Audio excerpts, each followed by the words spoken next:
Assalamualaikum warahmatullahi wabarakatuh. Nama saya Kemal Muhammad Pasha dan saya akan menjelaskan mengenai pemilihan portofolio. Pertama, portofolio efisien. Apa itu portofolio efisien?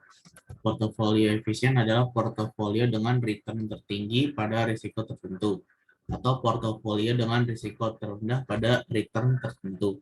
Indikator portofolio efisien adalah yang pertama mampu memberikan expected return terbesar dengan risiko yang sama.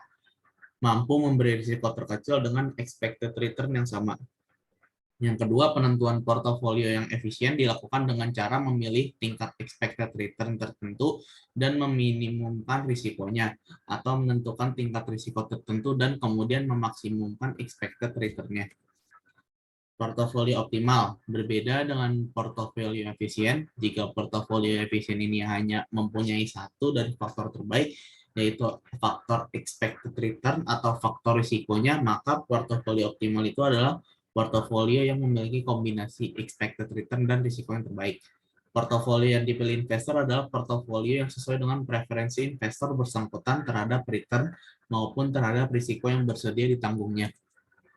Aset berisiko dan bebas risiko. Aset berisiko itu adalah aset yang tingkat return aktualnya masih tidak pasti di masa depan, contohnya seperti saham. Lalu bebas risiko adalah aset yang tingkat returnnya sudah pasti di masa depan dan dengan indikasi variance return yang sama dengan nol, seperti contohnya sertifikat Bank Indonesia. Fungsi utilitas dan kurva indifferent. Fungsi utilitas adalah fungsi itu mengindikasikan preferensi seorang investor terhadap berbagai pilihan investasi dengan masing-masing risiko dan tingkat return harapan.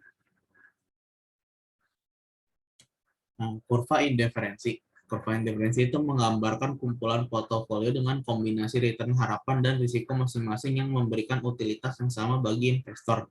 Kemiringan, slope, positif kurva indifferent menggambarkan bahwa investor selalu menginginkan return yang lebih besar sebagai kompensasi atas risiko yang lebih tinggi.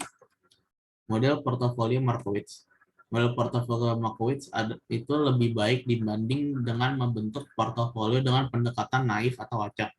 Nah, dengan menggunakan model Markowitz, investor bisa memanfaatkan semua informasi yang tersedia sebagai dasar pembentukan portofolio yang optimal. Teori portofolio dengan model Markowitz didasari oleh 3 asumsi, yaitu yang pertama, periode investasi tunggal, misalnya 1 tahun. Yang kedua, tidak ada biaya transaksi. Yang ketiga, preferensi investor hanya berdasar pada return yang diharapkan dan risiko. Ya, itu saja dari saya. Assalamualaikum warahmatullahi wabarakatuh.